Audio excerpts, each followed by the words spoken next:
Bonsoir, merci d'être avec nous sur Polynésie la première. À la une de l'actualité, ce nombre 35 francs d'augmentation du prix de l'essence et du diesel dès demain matin. Plus que quelques heures donc pour remplir le réservoir avant l'entrée en vigueur de cette hausse. Alors il faut parfois être patient pour faire le plein. Pourquoi cette situation? N'y a-t-il pas d'autres solutions? Nous recevons ce soir le ministre de l'Économie et des Finances, Yvonique Raffin. Mieux connaître les difficultés des étudiants pour mieux les aider à l'avenir. C'est le but d'une enquête menée pendant plusieurs semaines auprès de quelques 1700 étudiants polynésiens. Qu'on soit boursier ou non, il est souvent difficile de bien se nourrir et d'être logé dans de bonnes conditions. Une plongée au cœur des mystères du rythme cardiaque. Ce soir, nous suivons un spécialiste des dysfonctionnements très spécifiques du cœur, cet organe parfois fragile. Son travail permet notamment d'éviter chaque année plusieurs évacuations sanitaires. Et puis Tara'a veut se faire une place sur la planète tatouage. L'île organise pour la première fois un salon du tatouage. Avec succès, les rendez-vous s'enchaînent. Les tatoueurs viennent parfois d'Europe pour l'événement. Reportage à la fin de ce journal. Une hausse du prix du baril de pétrole et un dollar qui se renforce par rapport à l'euro. Résultat, dès demain matin, le prix à la pompe augmente. 35 francs de plus. Le prix du samplon sera de 181 francs et celui du gasoil de 183 francs. Alors, certaines stations essence ont été prises d'assaut aujourd'hui. Nicolas Suire, Patita Savea. 35 francs en plus par litre d'essence et de gazole. De quoi attirer les gros consommateurs de carburant, mais aussi monsieur tout le monde, créant ainsi un embouteillage un jour de vacances scolaires. On est venu faire le plein depuis ce matin.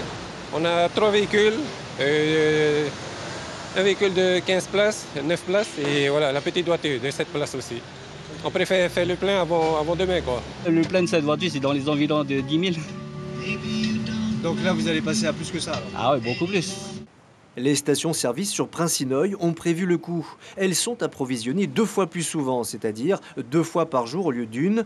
Et le maximum de pompistes est déployé depuis plusieurs jours. C'est le rush quoi. Depuis combien de temps? Depuis mardi. Depuis 3 jours maintenant. Tout le monde en peut du mal. La hausse des prix là, des carburants. Hein. Donc vous travaillez plus que d'habitude alors? Ouais. Carrément, oui. Les automobilistes dépités sont prêts à faire la queue jusque sur la route pour gagner sur un dernier plein. J'ai une petite voiture, mais je pense à ceux qui font le trajet depuis la presqu'île, qui font les choses comme ça. Eux, ils vont vraiment sentir la différence.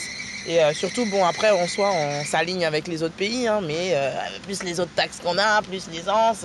Et Tahiti, on ne peut pas se déplacer vraiment sans sa voiture, sinon c'est galère. Qu'est-ce que vous voulez? Tout augmente.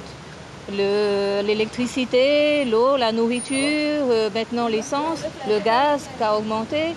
Donc maintenant, il faut s'y faire, c'est tout. Tous les finances en souffrent encore plus. Exactement, donc, mais je trouve qu'au niveau des salaires, je travaille aussi en hôtellerie, ça n'a pas beaucoup augmenté, donc forcément c'est difficile. Demain, nous paierons donc tous 181 francs le litre d'essence et 183 francs pour le gazole, de quoi faire grimper plus encore l'inflation déjà galopante. Et pour en parler, Yvonique Raffin est notre invitée. Bonsoir, vous êtes le ministre de l'Économie et des Finances. Merci d'être avec nous. 35 francs d'augmentation. Pourquoi, comment on en est arrivé à ce chiffre de 35 francs ? Bonsoir Elodie et bonsoir à toutes les auditrices auditeurs qui nous écoutent ce soir.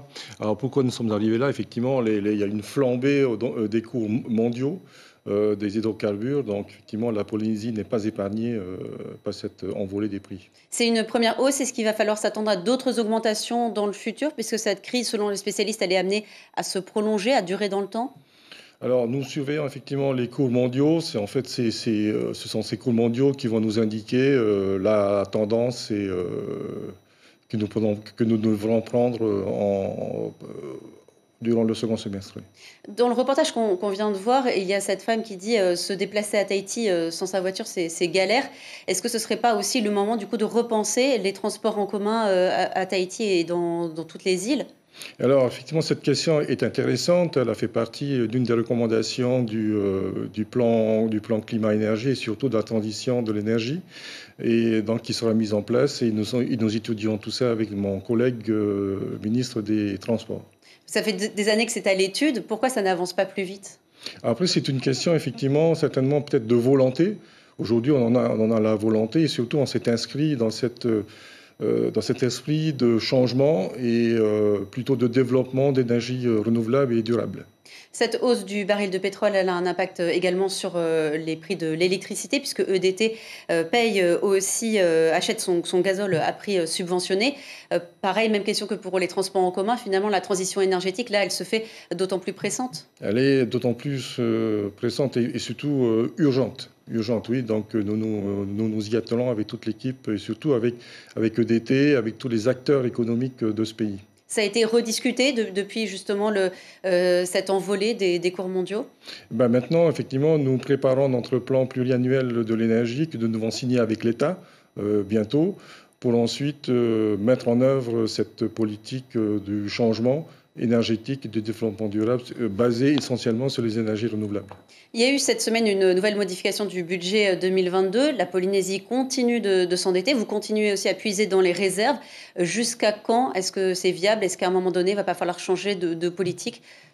Alors, puisqu'on parle de carburant, effectivement, l'Assemblée a voté un budget complémentaire pour le FRPH de 4 milliards qui doit continuer à jouer son rôle d'amortisseur social. C'est essentiel.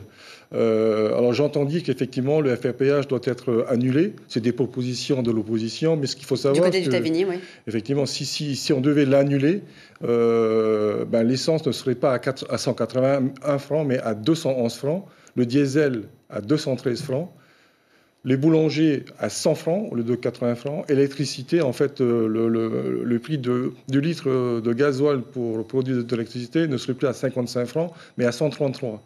L'impact direct, c'est quoi? C'est l'augmentation des prix sur le pain, sur le free-free, sur le poisson, sur le mitihoué, sur le poulet, le riz, etc. Donc c'est un choix politique. C'est un choix politique, mais un accompagnement, effectivement, pour accompagner encore une fois le budget. Et puis spécifiquement sur l'électricité, c'est plus 16 francs si on devait effectivement abandonner le FRPH.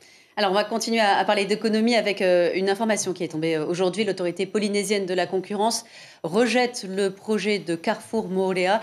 L'autorité estime que les mesures de Carrefour nécessaires à assurer la concurrence sur place sont insuffisantes. Relancer l'économie du pays, cela peut passer par de grands projets, mais les dernières propositions rencontrent beaucoup de contestations. La mairie d'Aroué se dit opposée au projet du groupe City pour le Tahara. On a entendu ici même la maire Théoura Hériti ainsi que son troisième adjoint Jackie Briand. Aujourd'hui, c'est Léo Marais qui a souhaité prendre la parole. Il est du Tapura comme la maire, mais il n'est pas tout à fait sur la même ligne. On n'a pas bien compris la situation finalement qui s'impose à nous. C'est les déclarations de Mme Hériti et du Tavana de Haroué pour expliquer qu'elle était contre un projet qu'on ne connaît pas bien en fait et qu'elle lançait une campagne auprès de la population pour avoir un avis de consultation de la population. Alors là aussi, je voudrais faire un peu de rétropédalage et dire que comment on peut demander à la population un avis quand on a déjà donné le sien et qu'on influence fortement la décision qui sera prise au final.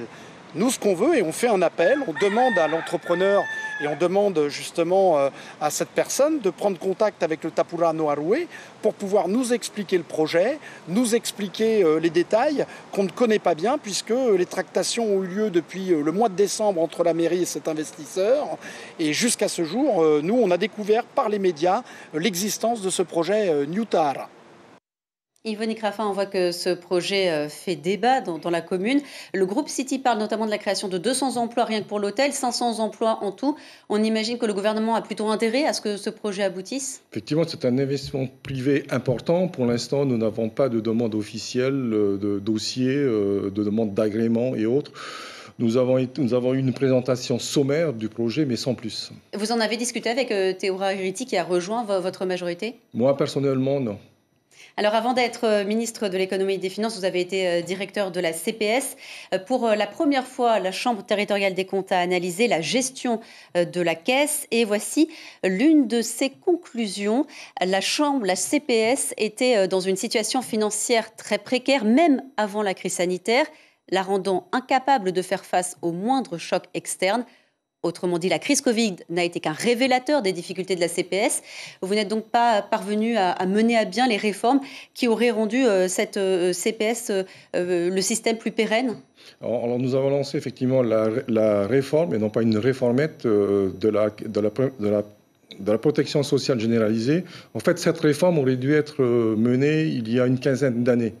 Pour des raisons effectivement certainement dues aux administrateurs, au conseil d'administration, jamais eu le temps de faire. Aujourd'hui, effectivement, il est urgent de réformer, c'est ce que nous avons mené. Et le premier conseil d'administration restreint à 15 administrateurs sera mis en place le 8 juillet prochain. Donc c'est en cours. Merci beaucoup Yvonique Raffin d'être venue sur notre plateau ce soir. Si vous permettez, 2 minutes, juste 2 minutes, effectivement, je voulais appuyer encore le fait que l'Assemblée a voté le collectif budgétaire vraiment orienté vers le pouvoir d'achat. 500 millions de plus pour la farine, 600 millions de plus pour l'élargissement des PPN et de certains produits de grande consommation, 1,2 million d'exonération de taxes et droits divers à l'entrée. Donc c'est vraiment plus de 6 milliards d'accompagnement de pouvoir d'achat à la population. On vous a entendu. Merci beaucoup, monsieur le ministre de l'Économie et des Finances, d'être venu sur notre plateau. On parlait de la hausse des prix. L'inflation les touche directement, eux aussi. Les étudiants arrivent-ils à se loger, à se nourrir et à se déplacer pour étudier sereinement ? C'est ce qu'a voulu savoir le syndicat Avenir étudiant avec l'aide de l'ISPF.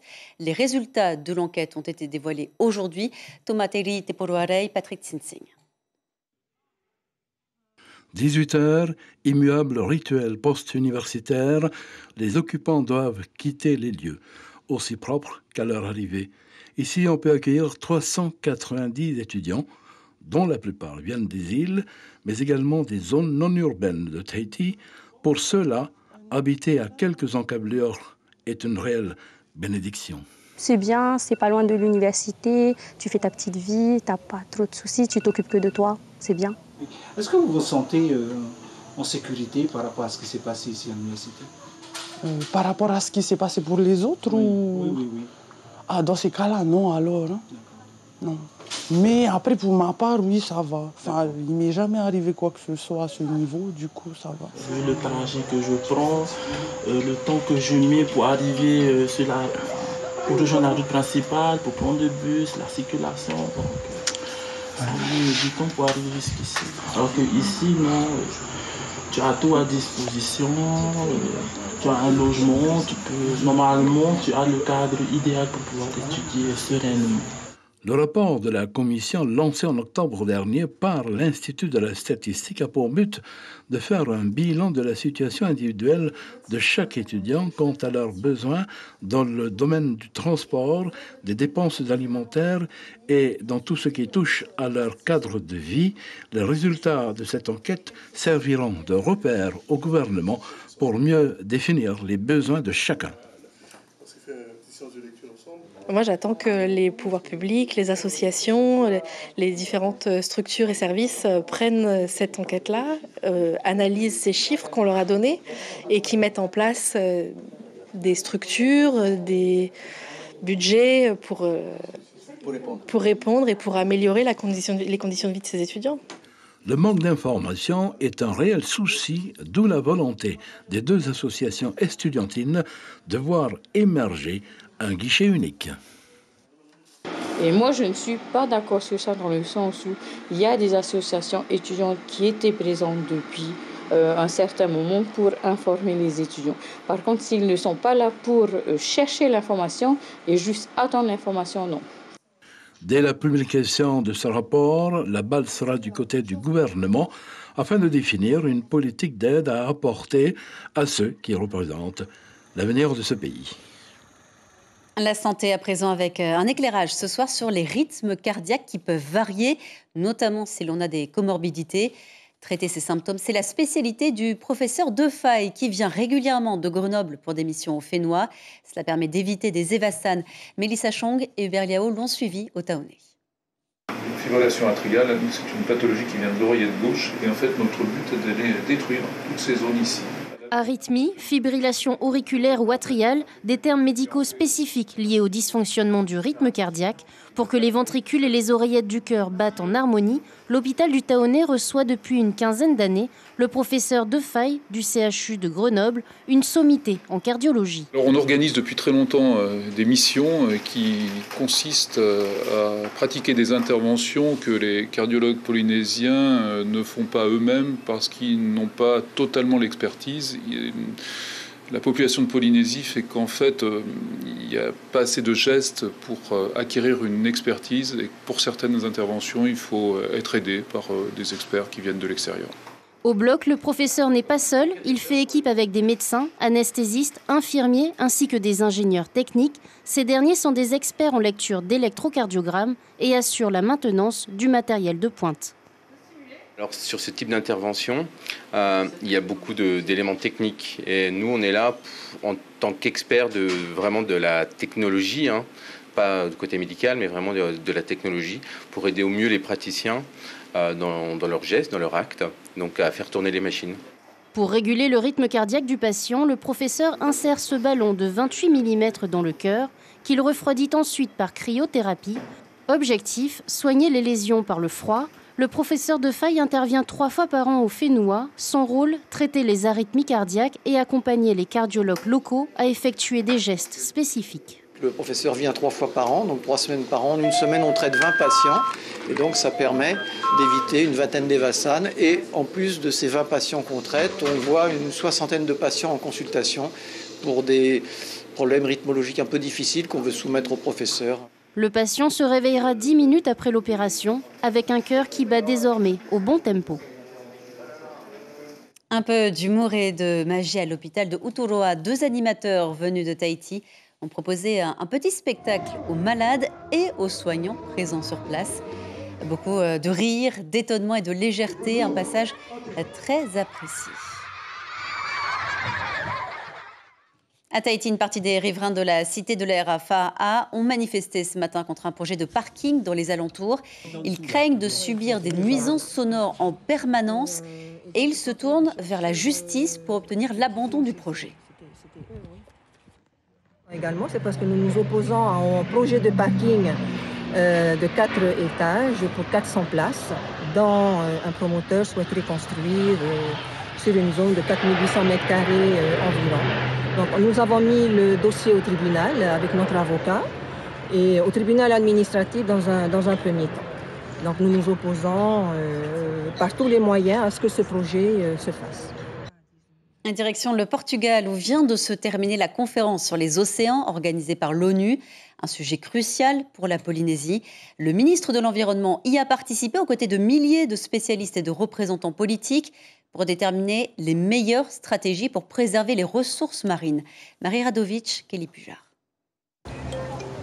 Sur les bords du Tage à Lisbonne, tous les regards sont rivés cette semaine sur l'horizon. L'océan, poumon bleu de la planète, est au cœur de cette conférence exceptionnelle organisée par les Nations Unies. La délégation polynésienne a entamé ici un marathon, une course de fond pour préserver la première ressource du Fénois.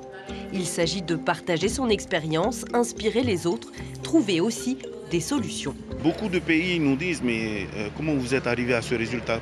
Comment vous avez fait ça? Par exemple en Polynésie, nous sommes depuis 20 ans un sanctuaire pour les mammifères marins. Nous avons développé une pêche qui est écologique et qui est reconnue aujourd'hui. Nous avons un label.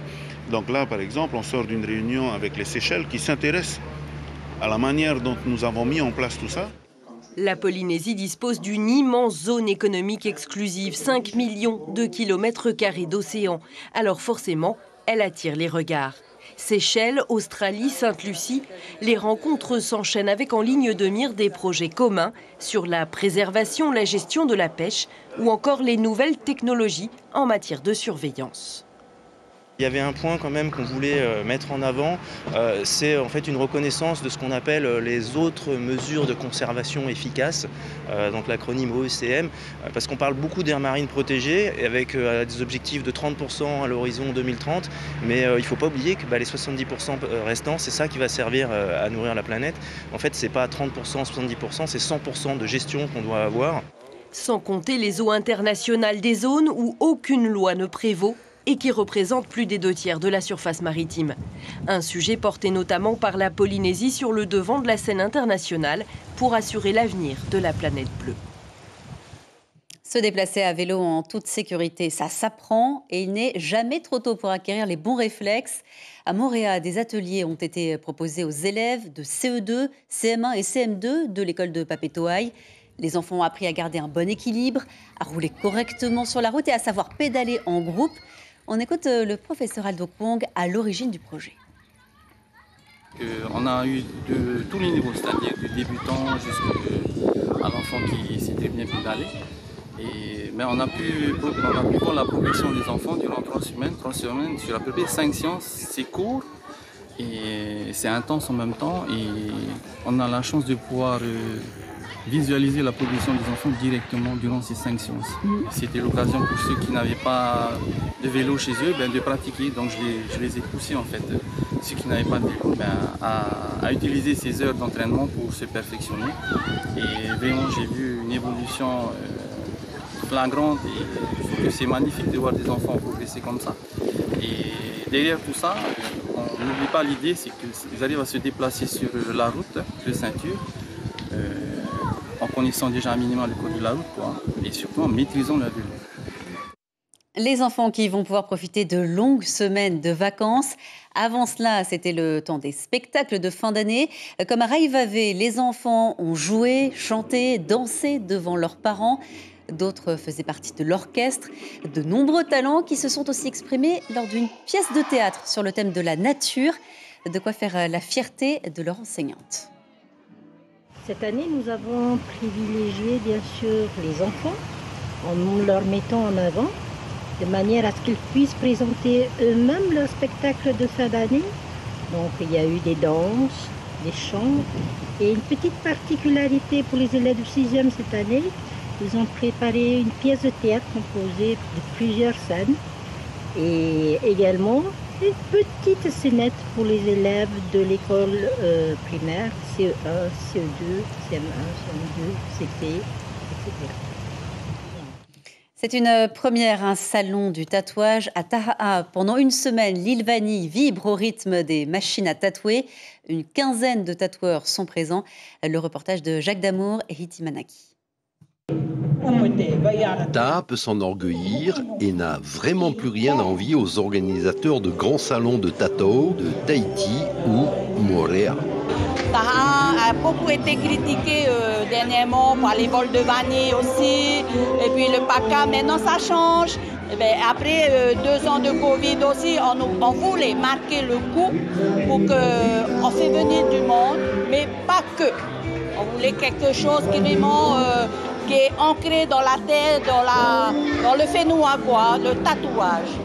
Une quinzaine de tatoueurs professionnels venus du Fénois, de France et d'Europe ont fait le déplacement. Le comité organisateur a dû même refuser quelques demandes de participation. C'est vrai qu'on a un peu pris peur, mais il y avait l'engouement derrière, ils veulent tous venir. Donc les participants, ils viennent de France aussi. C'est nos Tata Tahiti, c'est nos jeunes Polynésiens qui évoluent en France dans le tatouage. Il y a aussi ceux de Tahiti et de Raiatea et peut-être de Taha aujourd'hui. Il y a 2 ans, j'ai eu envie de faire une convention tato et j'en ai profité pour en parler à ma mère. À chaque fois, on nous disait on n'avait pas le temps et enfin aujourd'hui, on a le droit d'avoir une convention de tato à Taha. Perso, pour moi, ça n'a pas de prix, quoi. Vraiment, je suis vraiment content d'être là. Et je suis venu exprès de France pour honorer mon statut d'homme de Taha, quoi.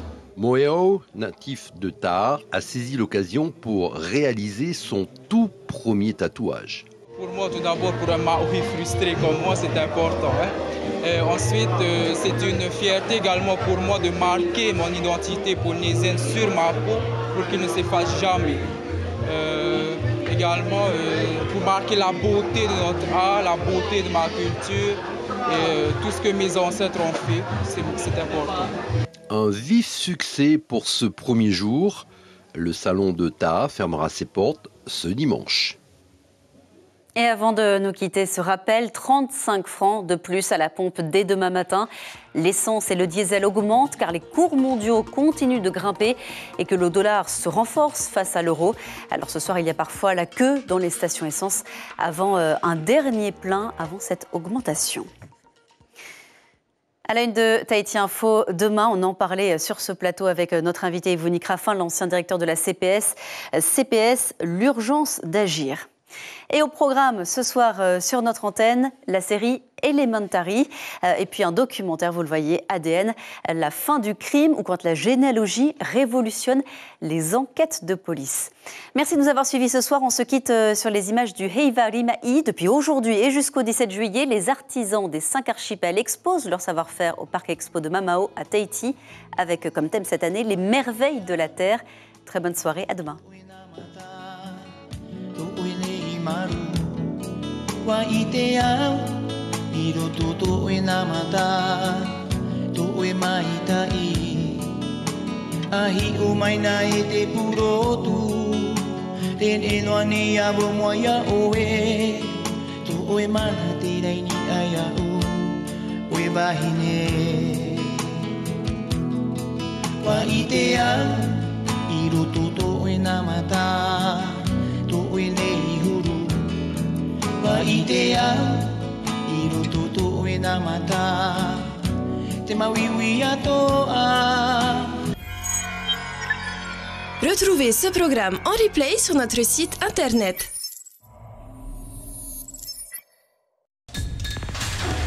L'information en continu sur Polynésie la première, internet et réseaux sociaux.